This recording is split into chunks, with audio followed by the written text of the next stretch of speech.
List with Elizabeth show, ready to go live in 3, 2.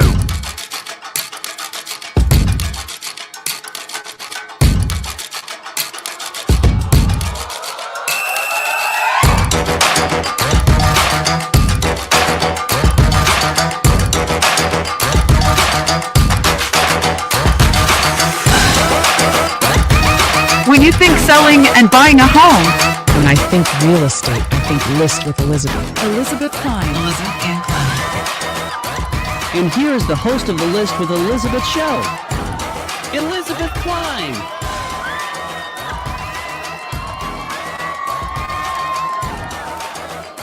Hello, everybody.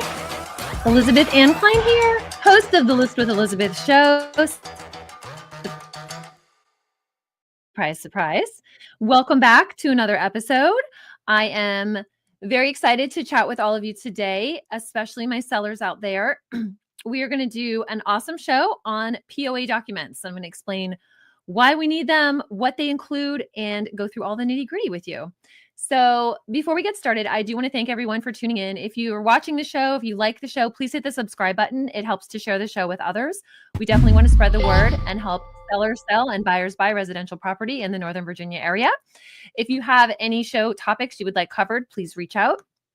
If you are in the Northern Virginia area and you need help, feel free to call me at 703-829-LIST. However, if you are outside of the area, I am happy to refer you to a top producing agent. Please reach out. It's really important that you get good advice, sound advice from someone that does this full-time, all the time, professionally. There are a lot of agents out there that are part-time and really don't keep up with rules and regs and the pace of the industry. So happy to help connect you with that. So without further ado, let's jump into our show today. Today, we're going to be talking a little bit about if you're a home seller and your home is located in an area where there is a homeowners association or a condominium association, what your requirement is as a seller to provide to your buyers. So before we get started, I want to actually explain this acronym I have up here on the slide, POA. POA stands for Property Owner Association, which includes homeowner associations or HOAs and condo associations. So not to be confused, but sometimes I may use the term HOA, I may use the term POA, but POA is a general term that covers both single family homes, townhomes, and condo associations. So now that we have that cleared up, one of the requirements in Virginia is that sellers must contact their association and get a resale packet or resale certificate of documents to provide to their buyers. So sometimes when I'm sitting with sellers, they'll say, "Oh, Elizabeth, I still have the packet I was given when I bought the house, and it's right over here in my 3-ring binder." And they'll bring it out and they think, check, I've done that step. No, that is not what we're going for. So that may have been the packet that was required at the time you purchased the home. But as you know, things are always changing in our industry, and they've always been changing in the POA side of things as well. So there is a specific guide that the associations have to abide by. It's regulated by law. It's a huge list of things that are required to be in this packet, and it is most likely changed since you purchased the house. And if you've purchased the house in the last 6 months and you're ready to sell, maybe we can get away with it. But for the most part, that's not going to be the case. So today I want to explain what is in this packet and just give you an overview of what these packets entail and what you should expect.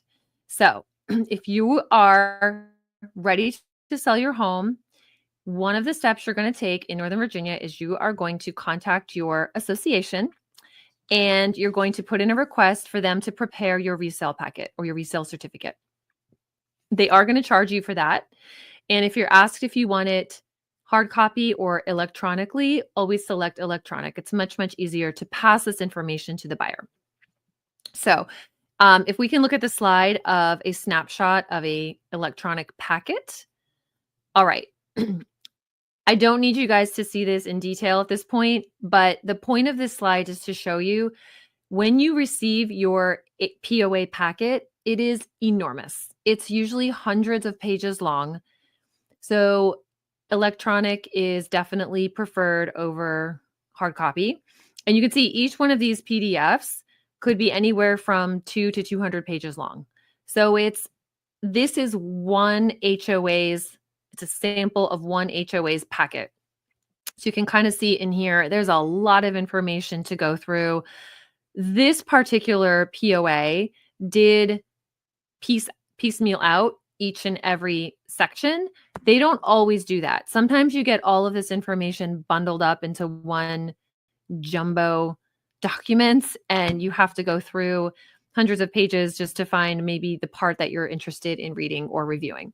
So these packets are huge. They are required. There's a specific format that the associations have to go through and prepare these. This is not something that you as the homeowner can say, oh, I have these 3 pages from when I bought, and here it is.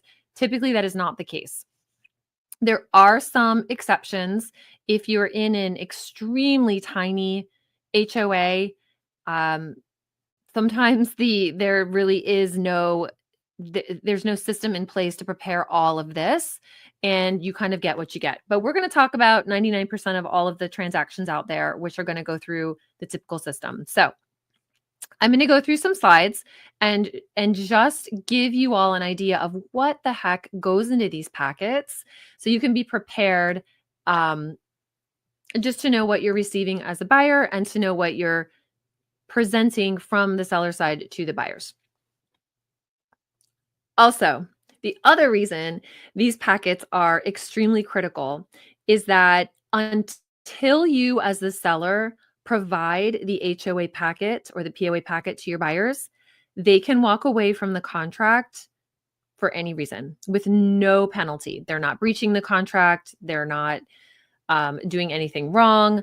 It is a clear walkaway until these documents are handed to the buyers.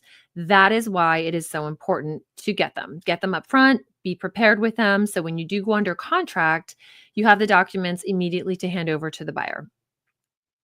And in some circumstances, the buyers, the minute they receive the documents, their time frame will end for review if they have waived their review period.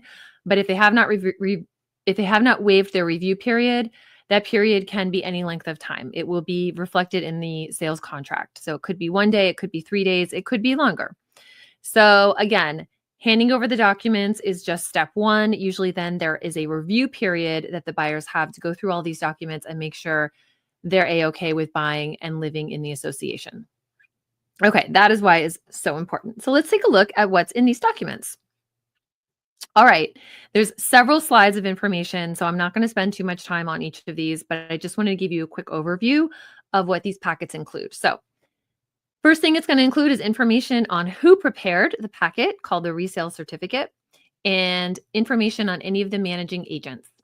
This does become important because a lot of times your lender, if you're buying, your lender needs to reach out and talk to someone at the HOA. They're going to need to know the managing agents. Sometimes the title company has to reach out and verify HOA dues. So the information is very, very important. So these packets also typically do go to the lender and the title company. Not required, but is required to go to the buyers. Okay. Second thing that you're going to find is the rules and regulations. You know, what are the rules if I buy here? What are the regulations? Sometimes these are they go back decades, right? They go back into the 80s or the 70s. So you're going to see some really old documents in these packets. It's kind of neat to look back and see. But again, when you're receiving them as a buyer and you're getting 400 pages of documents all at once, it is a lot to digest and go through. So just set some time aside to do that. Any property transfer limitations, that usually doesn't come up too much, but that would be in your packet as well. We're going to move on from that. Amount and payment schedules of assessments due to the HOA. So this one's a biggie. Okay. When you buy when you buy a home or a townhome or a condo, you're going to have typically payments due to the HOA. whether they're quarterly, monthly, or annually. The number that you see online with your listing may or may not be accurate. So whatever you see in the actual packet is the accurate number. So let's say, for example, when the sellers went to list their home, they told their agent, oh yeah, the fees are $84 a month. And they were wrong. They didn't double check.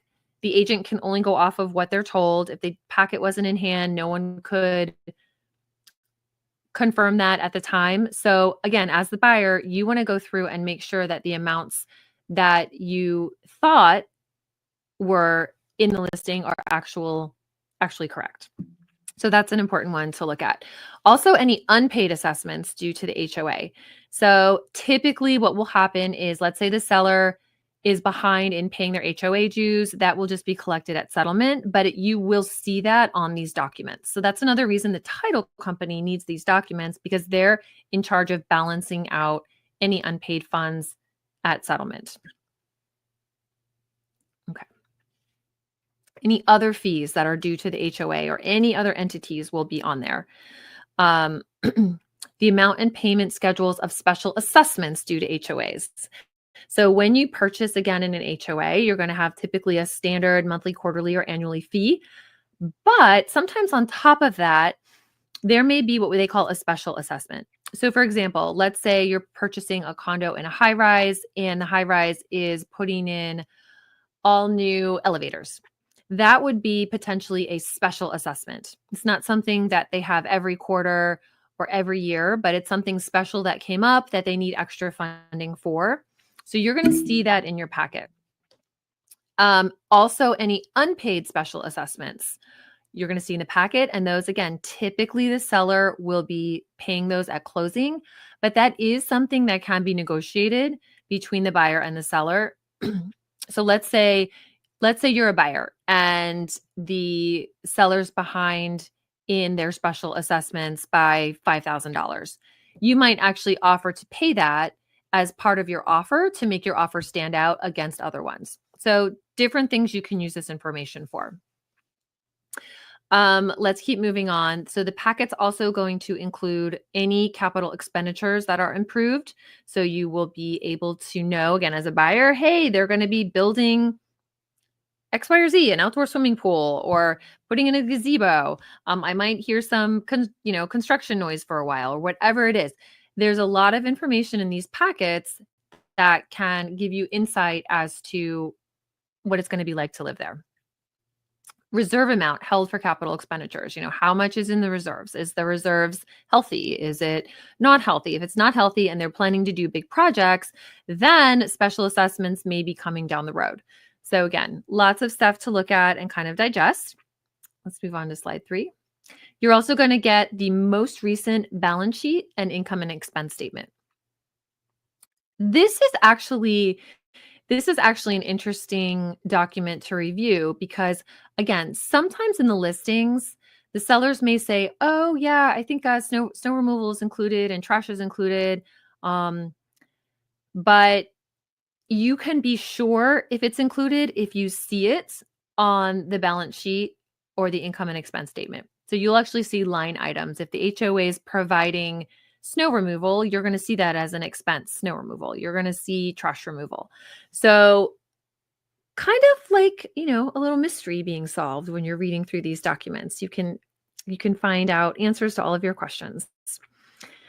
Right. Next is the current operating budget, the current reserve study, a statement of any unsatisfied judgments against the HOA. I've actually not run into this one, but that would be definitely something you might want to know if you're buying into a property and there's a judgment against the community that may affect you being an owner there.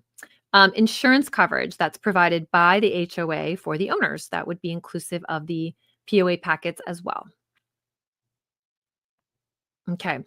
Any unit HOA violations. This one is actually something that typically I, as your listing agent, will bring to your attention as a seller. Violations against the HOA rules and regulations are considered a cloud on your title, and they could potentially delay settlement. So it is something that you need to address as the seller. So I'll do a separate show on this, but just for a quick example, there are some associations in our area that are extremely, extremely picky. So they may say, your home has 10 violations on it. We need you to remulch. We need you to fix your wood rot around your front door. We need you to replace the light fixture. So there's going to be literally a bullet pointed checklist or just line item of different things that the HOA is not happy with that you do need to fix. Once you go in and correct these items, you then recontact the HOA. They will come back out, re-inspect the property, and give you a cure letter or give you an email that says all the violations have been removed. Again, super, super important that this is done because the buyers can halt settlement. They can void the contract, and you don't want that to happen over HOA violations. I will tell a quick story on this one.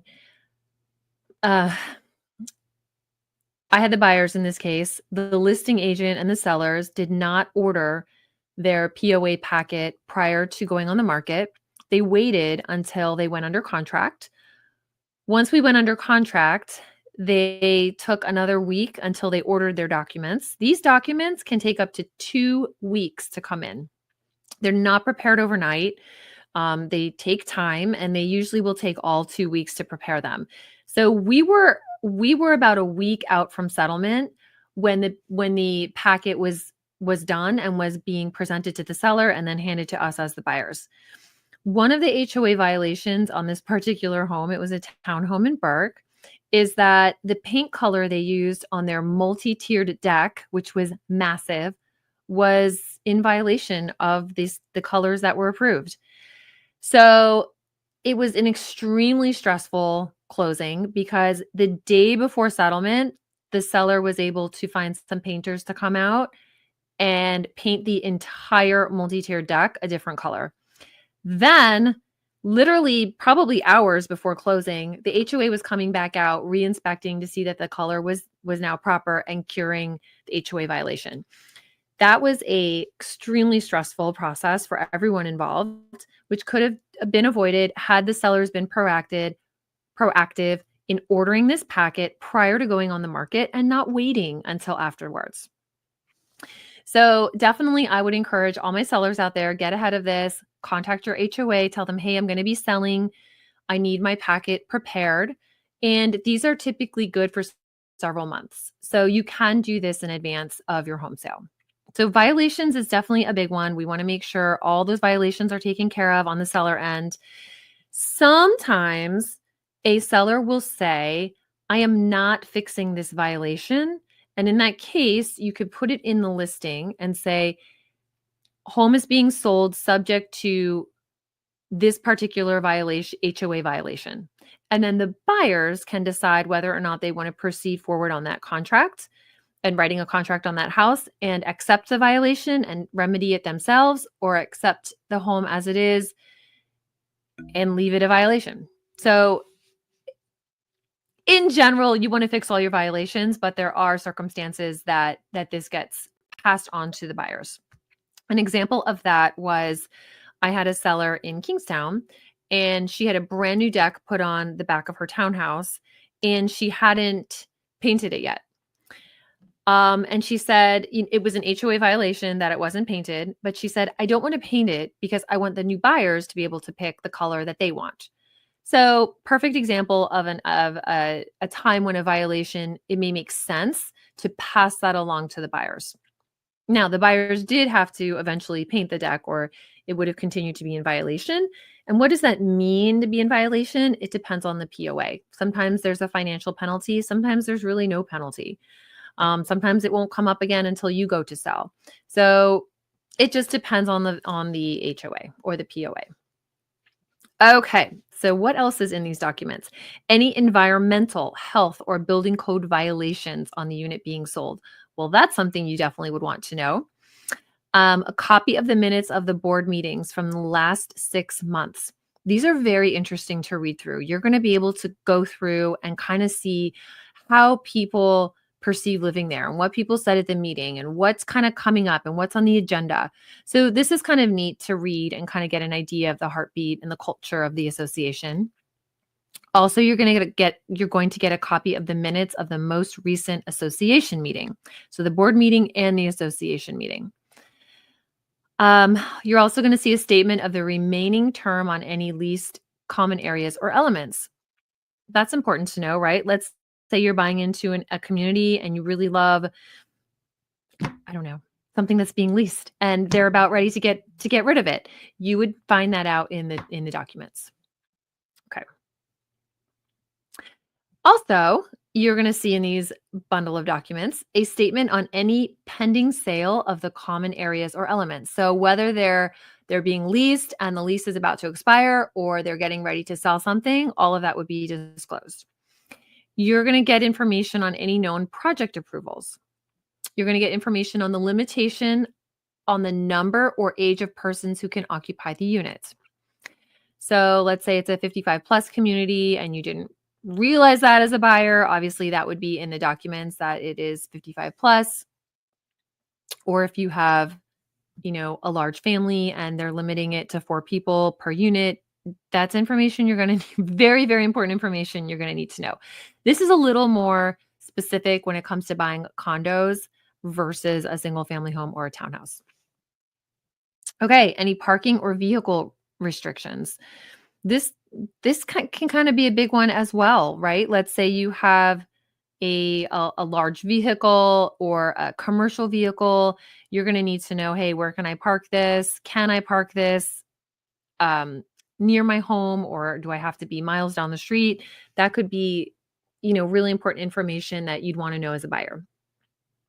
Certification of annual filing with the CICB, which stands for the Common Area and Community Board. This is something that the associations must do. So you're going to get a copy of their certificate in this bundle of information. Okay.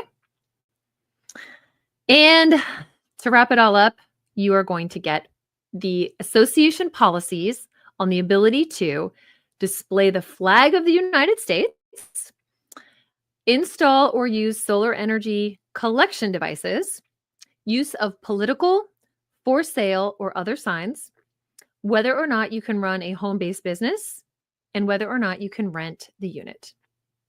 So that is a lot of information. Again, this all goes into what's called the POA packet, resale packet, resale disclosure. Please, sellers, make sure you're ordering this in advance of your home sale, taking a look through any violations that you have, getting those fixed so that when you go on the market, your buyers can be assured that you've been proactive, you have the information ready, and we can close that gap between the time that the buyers have to walk away on the contract. That is all I have for today on POA Packets Demystified. Thank you again for tuning in. If you have any questions on this, further questions, I'm happy to chat with you on the buy side or the sell side. Feel free to give me a call at 703-829-LIST, and we will talk to you next time on the List with Elizabeth show. Thanks so much. When you're ready to sell your home, don't be silly and do it alone. You gotta get Elizabeth on the phone or go to List with